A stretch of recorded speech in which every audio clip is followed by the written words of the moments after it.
Gavumenti ekakasiza abantu nti Omicron ne bwaneyongera atya mu ggwanga lino, eggwanga bagenda kuligulawo omwezi ogujja. Gavumenti ekakasiza bannansi nti ebyenfuna by'eggwanga lino, bizinesi zonna omuli n'amasomero byakuggulwawo mu bujjuvu omwezi ogujja ogwa Gatonnya, wadde nga waliwo abantu 7 abazuuliddwa omwakawuka ka COVID-19 ak'ekika kya Omicron nga bayingira mu ggwanga. Olunaku lw'eggulo Minisitule by'obulamu Dr. General Thachenge yagambye nti abazuuliddwa mwakawuka babadde batambuze ku nnyonyi nga bayingira eggwanga lino, nga 5 babadde bava mu nsi ya Nigeria ate 2 bavudde South Africa. Ssaabaminisita Robinah Nabbanja Musafiri ategeeza nti tewali kigenda kukyusibwa ku nteekateeka y'okuggulawo eggwanga mu bujjuvu omwezi ogujja, ng'omukulembeze eggwanga Yoweri Kaguta Museveni Tibuhaburwa bwe yalungamya gye buvuddeko. Ffe NRM government terimba. Of course Omicron yatisiza ensi yonna, naffe era tusobola kubagamba mbu titugitidde, naye ffe twasangibwa tulina measures eziriwo oba enteekateeka eziriwo. Singa tunaagema abantu bonna n'abaana baffe abagenda mu masomero balina emyaka egy'okugemebwa, ffe tujja genda mu maaso tuggulewo amasomero. Twabagamba January nga 10 amasomero gajja kuggulawo, ate era gajja kuggulawo. Oweekitiibwa Dr. Richard Kabanda avunaanyizibwa ku by'okutumbula empeereza z'obujjanjabi mu minisitule y'ebyobulamu agambye nti bakyagenda mu maaso n'okulondoola embeera z'abantu 7 bano abasangiddwa mu akawuka ka Omicron. Abantu abalumiddwa obulwadde buno mu nsi endala tebakoseddwa nnyo nga bukyali kisuubirwa mu ntandikwa, obaolyawo nga bwe twali twalaba ekika kya Delta, okwebula kwa COVID-19 mu kika kya Delta kwatta abantu bangi mu nsi endala, ate naffe wano kyekika ekikyasinga ennyo okutwala abantu baffe. Mu kiseera kino kisinga okubeera ekikulu ekyo tuliko kitukola okwongera okwekenneenya abantu abo basangiddwa nga balina obulwadde buno, okusobola okulaba kuba obaolyawo banayisibwa mu ngeri embi okusinga nga bwe bali kati, kubanga embeera gye balimu kati teeraliikiriza. Mu mawulire amalala yaliko minisita wa Kabaka wa gavumenti ez'ebitundu Oweekitiibwa Jole Lutaaya avudde mu bulamu bw'ensero mu kiro kikesezza olwaleero. Dr. Jackson Sonko omu ku booluganda lw'omugenzi ategeeza nti Oweekitiibwa Jole Lutaaya aludde ebbanga nga mulwadde era afiiridde mu ddwaliro erya IHK. Dr. Jackson Sonko agambye nti Oweekitiibwa Jole Lutaaya abadde musajja mwetowaze ayaniriza buli muntu ate ayagala nnyo obwakabaka bwe. Ye minisita ombeezi w'ebyempuliziganya mu gavumenti ya wakati Oweekitiibwa Joyce Juliet Nabosa Ssebugwawo agambye nti Oweekitiibwa Jole Lutaaya yakola nnyo okuzzaawo obwakabaka bwa Buganda n'okutandikawo rediyo eno Kyabasa. Mu mawulire amalala abasirikale ba poliisi 2 battiddwa ku kyalo Ssebobbo mu Ssekanyonyi Town Council mu disitulikiti y'Emityana nga battiddwa kawungeezi kaggulo. Abattiddwa kuliko Kopolo K. Alfred ne Constable Moses Kigongo nga n'emmundu 2 abazigu bakuulise nazo. Poliisi yayanguye okugenda ewabadde ettemu lino era omwogezi wa poliisi mu Wamala Region ASP Rachel Kawala agambye nti abatuuze 14 be bakwatiddwa okuyambako poliisi mu kunoonyereza abakoze ettemu lino.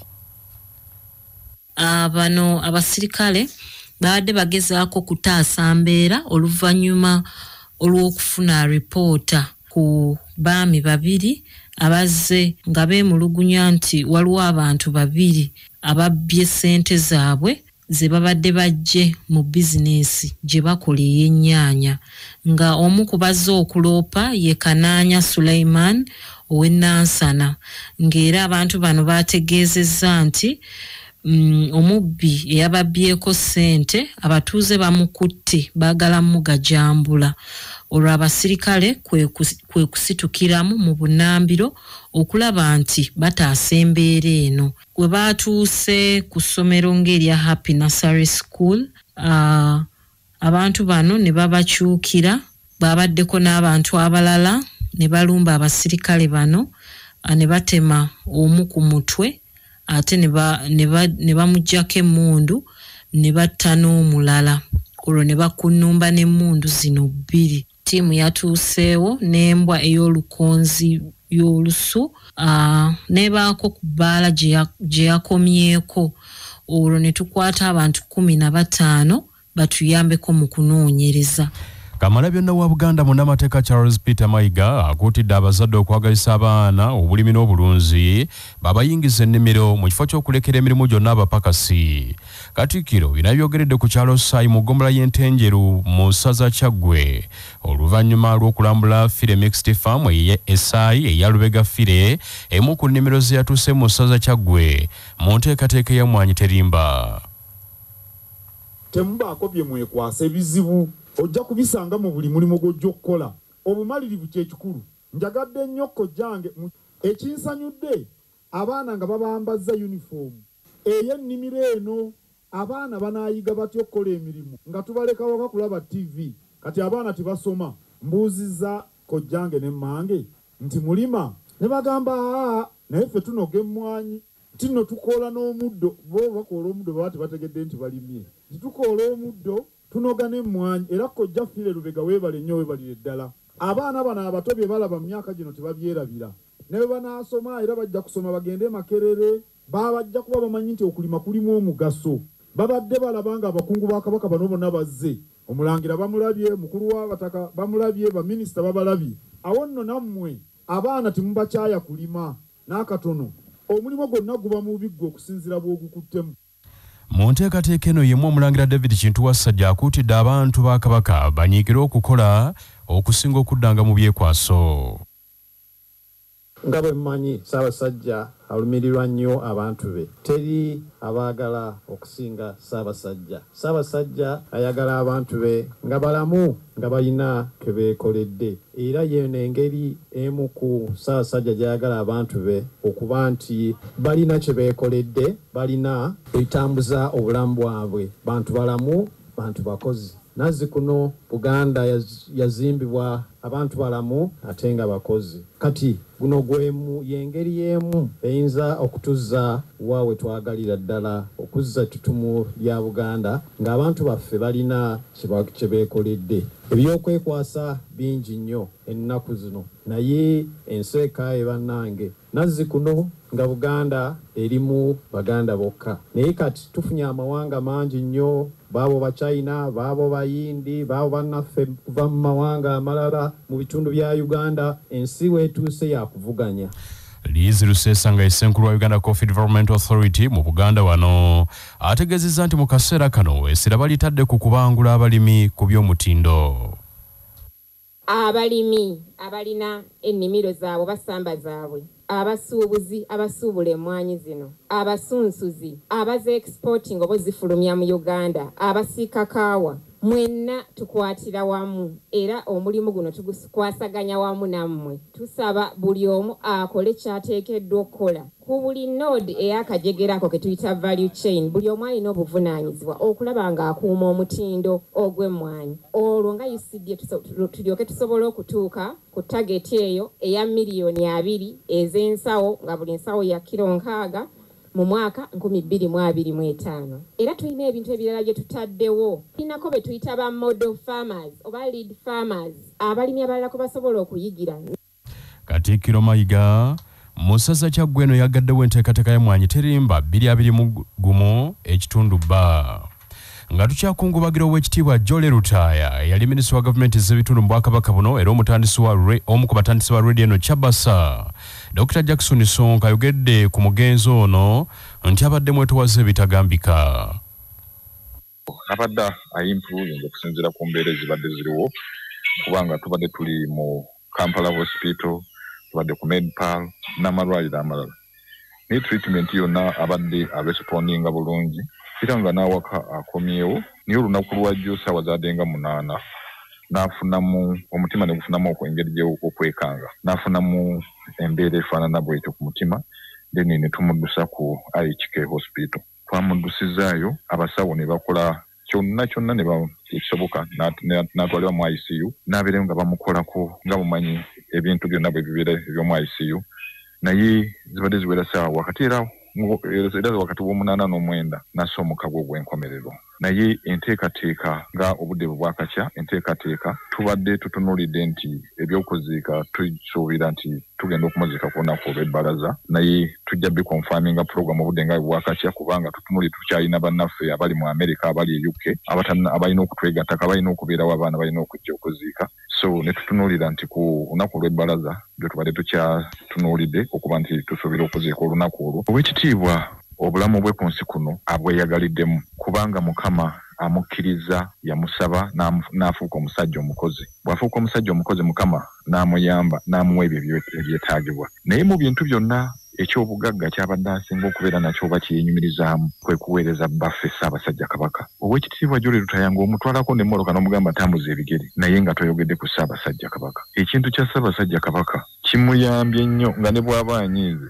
n'omugamba nti beene ali atya ekyo nga kimukolera kimuyambye nnyo okuba nti kimuwangaazizza ng'atambula n'abantu ab'emikwano kubanga Ssaabasajja alina mikwano gye mingi gy'abadde atambula nagyo naye nga obulamu bwe ku nsi kuno abumazeeko nga tajuluddwa kubanga abadde musajja musomi ng'alina eddiini ye mu mitima tabadde musajja munnabyabufuzi abadde alina mikwano gye gyonna mu Uganda yonna ebiti byonna eby'enjawulo nga byonna mikwano gye.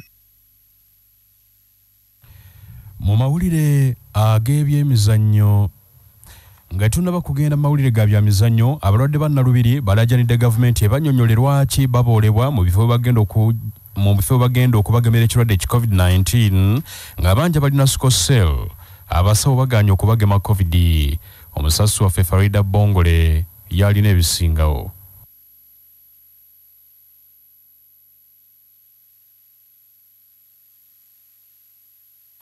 Dobozi lya Farida ekyuma kiriboddemu katono katufune ebigambo by'Oweekitiibwa Joyce Nabosa Ssebugwawo ku mugenzi Joel Lutaya. Kubanga Oweekitiibwa Joel Lutaya be bantu be twatandika nabo okuzaawo Obwakabaka mu kiseera ekyali ekizibu ennyo nga Buganda terina ssente wadde waafuneemu naye okuteekamu ssente n'ateekamu ssente ze zonna ne tukola buli kimu kyonna kuba ebiseera ebyo tewaali ssente n'emu nga buli omu yalina okweyiiya okulaba bwakola emirimu egyo egy'okuzaawo Obwakabaka ne gikolebwa bulungi nnyo Obwakabaka ne buzimbibwa ne busobola okuddawo okuba nga akati bukyatambula ne CBS eno okugitandika bagitandika ne Joel Lutaya oyo Joel Lutaya n'ateekamu ssente ze nnyingi nnyo twali batono nnyo abateekamu ssente mu kutandika CBS eyo era singa tebaali bantu nga Joel Lutaya CBS eyo yali egenda kutulemerera naye omusajja oyo yateekamu ssente ze nnyingi nnyo ne tukola kyonna ekisoboka n'awaayo obulamu bwe bwonna n'awaayo buli kimu kyonna okulaba nti tutandika ne rediyo eyaffe ku bwaffe nga Buganda n'olwekyo kizibu nnyo okwogera ku Joel Lutaya kizibu nnyo kitalo nnyo Mukama amuwe ekiwumula eky'emirembe. Business News amawulire g'ebyobusuubuzi webukeredde nkya ya leero mu katale k'ensimbi nga dola ya America egula 35,604 n'obutundu 87 n'etuna 13,574 n'obutundu 87 pawundi eri ku 1712 n'obutundu 31 n'etunda 1725 n'obutundu 53 ate euro egula siringi 420 n'etuna 430 zokka. Abalwadde bannalubiri balajanidde gavumenti banyonyolerwa ki baboolebwa mu bifo bagenda okugemerwa ekirwadde ki COVID-19 nga banja balina sikosera abasawo baganya okubagema COVID. Farida Bongole. Wadenga ministry y'ebyobulamu ekubiriza bannayuganda bonna okwegemesa ekirwadde kya COVID-19 naye ate abamu ku balwadde ba sikosels balajana nti bwe bagenda mu malwaliro okwegemesa ate bo bagobebwa mu malwaliro gano ekibatiisizza. Bwe tuba nga tetulina kugemebwa era nakyo kitubuulire tutuule eka tuleme kubeera nga twewuuba mu malwaliro. Bwe waba nga waliwo kye tuyinza okukola nga tetunnagenda kutugema era nakyo kyogere tweteeketeeke ekyo nakyo tukimanye naye mutulese ebbali mutusindiikiriza busindiikiriza tubuliddwe ne mu kibira tetugemeddwa olw'okubeera nti bwe tutuuka ku malwaliro batugoba. Baronna abali mu bitundu by'eggwanga ebyenjawulo abadde abanakuwavu okkamala baagala minisitule y'ebyobulamu erambule ku nsonga eno kubanga nabo obulamu babwetaaga. Minisitule yaffe ya health teviiriddeyo ddala tufunye okusoomozebwa naddala mu kugema kubanga abamu bagenza okugemebwa mu bifo ebimu abasawo baganya obbagema ne babagamba nti eddagala eryo balowooza nti lye babeerako obulamu bwabwe bwonna libawa protection oba obukuumi obumala okwetangira akawuka kano naye tetukimanyi oba kituufu oba si kituufu. Tukooye okuzunga mu malwaliro nga tugenda okutugema COVID-19 kubanga nga ebirango bwe biba bikubiriza abantu bonna okugenda okwegemesa. Naye ffe abalwadde ba sikosel bwe tutuuka mu malwaliro olwogera nti oli mulwadde wa sikosel ng'abasawo tebakuganya na kuyimirira nga bakugamba ggwe eka togemebwa. Tetufunangako mawulire nti ffe tetulina kugemebwa. Minisitule ya Health tevangayo kukirambulula nti olw'okuba olwadde tuli balwadde tetulina kugemebwa. Kati bw'ogenda ku ssente bakubuuza nti nno olinayo akalwadde konna ng'osirika ogamba nedda. Kyokka abasirimu bababuuza bagamba nti bali ku ddagala bo babakuba eddagala. Tulinganga abatali mu nsi yaffe naye tulina obuzibu naye naffe twandisabye tutegeerebweko. Ye akuya ekibiina kya Sickle Cell Association of Uganda Rose Nakanja Mukiibi annyonnyodde okusoomozebwa kwe balimu era obunafu abutadde ku minisitule y'ebyobulamu gy'agamba nti ennyonnyodde bulungi ensonga eno. Minisitule wano esirise tetumanyi kituufu okumanyisibwa kukyali kutono nnyo okukwata ku bulwadde bwa COVID-19 ne Sickle Cell. Ate nga tukimanyi nti abantu ba Sickle Cell bangi kubanga tukimanyi nti buli mwaka abaana bazaalibwa 200 mu ggwanga lya Uganda nga balina Sickle Cell. N'abasikoseo bannange mubajjukire kubanga ffenna tukubiddwa obulwadde buno era tuyise mu kusoomozebwa kwekumu oluusi n'okusingawo kubanga mujjukire nti Sickle Cell immunity system already ebeera nnafu. Wabula akuya Clinical Services Ministry eno Dr. Oralo Chausi agambye nti ekyokugaana okugema aba Sickle Cells tebannakitegeerako kubanga ate basinga okukyetaaga naddala mukadde kano bw'ate n'asuubiza okugoberera ensonga eno. Ku lwakyenda mwenda kutanzebiri CBS Emanduso nze Farida Bongole mu Kampala. Sekesero by'emizannyo tukutyabidde ebimu ku bikwata ku Munnayuganda musaayi muto Yaidin Onen eyeegase ku klabu ya Sheffield. Sabaduka John Paul. Musaayi muto Munnayuganda Jaden Onen ow'emyaka 20 yamaliriza sabbiiti ewedde okwegatta ku klabu ya Sheffield Wednesday ezannyira mu League 1 mu ggwanga lya Bungereza. Onen abadde takyalina klabu yonna okuva lwe yayabulira klabu ya Reading ezannyira mu Championship ku nkomerero ya season ewedde ng'endagaano yeweddeko. Ku klabu ya Reading Onen yazannyira klabu ya Reading ey'abazannyi abatasukka myaka 23 emipiira 20 n'agitebera ggoolo 8 zokka engeri gye kiri nti muwuutanyi. Iyo ttiimu enkulu eya Reading yagizannyira emipiira 2 gyokka. Oneni olunaku olwaleero asuubirwa okubeera mu ttiimu ya Sheffield Wednesday ey'abazannyi abatasukka myaka 23 egenda okuttuka ne Hull City. Oneni yazaalibwa Brian Innocent Oneni ne Dion Joan Chapman nga bamuzaalira mu ddwaliro erya Middlesex Hospital erisangibwa mu Edmonton mu kibuga London mu ggwanga lya Bungereza nga bamuzaala ng'ennaku z'omwezi 17 omwezi ogwokubiri omwaka gwa 2020. Ono Munnayuganda wabula nga Uganda Cranes tagizannyirangako omupiira gwonna wabula mu mwezi ogwokusatu omwaka guno Uganda Cranes yali emuyisa okugizannyira emipiira 2 egyali egy'okusunsulamu amawanga aganeetaba mu kikopo ky'omupiira ekya African Cup of Nations eky'omwaka ogujja wabula emipiira egyo ne gyongezebwayo. Luno lwe lusekesero eby'emizannyo nange John Paul Sebadduka. Mugebye emizannyo amalala olwaleero kyakutokotanga si kisaanikire kufufa Technical Center Njeru mu mipiira egigenda okukomekereza ekibinja ky'amasengere mu mpaka ez'amasaza ga Buganda. Mawogole egenda kuttunka ne Buddu eri mu kyokubiri ng'eno yeetaaga akabonero kamukoko okuva mu kibinja so nga Butambala egenda kuttunka ne Busujju.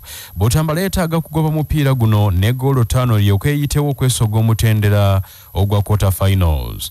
Mu buufu bwe bumu olukiiko luddukanya empaka zino lwagobye omusango gwa Busujju gwe yabadde eropye Buddu okuzannyisa omuzannyi Vianney Bukenya gwe balumiriza nti yasambako mufufa Big League mu ttiimu ya Sinaje nga akozesa amannya g'omusambi Gerard Kimuli. Olukiiko lwakubiriziddwa akolanga ssentebe Festus Kirumira mu kiro ekikeeseza olwaleero era bagamba nti bakitunuulidde ng'obujulizi obwaweereddwayo tebumatiza bwe batyo omusango ne bagugoba. Tugenda mugebweru. Ebigambo kati ojjukanye bya mukulembezi wa kibiina kya NUP Robert Kyagulanyi Ssentamu Bobi Wine. Manyi bulungi nnyo tulemu opposition tulinamu abakulembeze abali corrupt followinga nga bwe ngamenyiza okuba siriyo nammweyo mu office amwe naye nga mbalengera era mmanya ebigenda maaso era bannange tetugenda kuttira liiso ku muntu yenna kubanga twegaana mu maaso g'abantu nga tusabasaba obululu twegaana enguzi n'ebikolwa byayo n'abo bagitembeeta so it cannot be one of us tujja kwegaana tukunaamire mu ngalo nga ogetinze involved mu corruption kubanga kyetuvumirira eyo kansa eridde ensi yaffe tuli mu mbeera eno lwa bukenuzi tuvumirira obukenuzi mwabo abatimya nakyemalira mu 7 era tulina okubwewala tujja kukyusa face eri buli muntu yenna singa weesanga mu corruption kubanga ekyo abantu bakama baffe tebakyagala ate tuli basavanti b'abantu ndi musanyufu tetunaba ku bana bakulembeze baffe bagetinze mu corruption scandals. International news gano ge mawulire okuva ebweru w'eggwanga nga tumaliriza ag'obudde buno n'agavudde ebweru w'eggwanga emmotoka ekika kya loole egaanye okusiba mu nsi ya Nigeria okukakana ng'esaabadde abayizi 14 babiri batiddewo ate 12 bagendedde ku bisago eby'amaanyi ddala bwegabadde ag'obudde buno Zekalule Lameka Katonda abakuume Ssaabasajja Kabaka awangaale.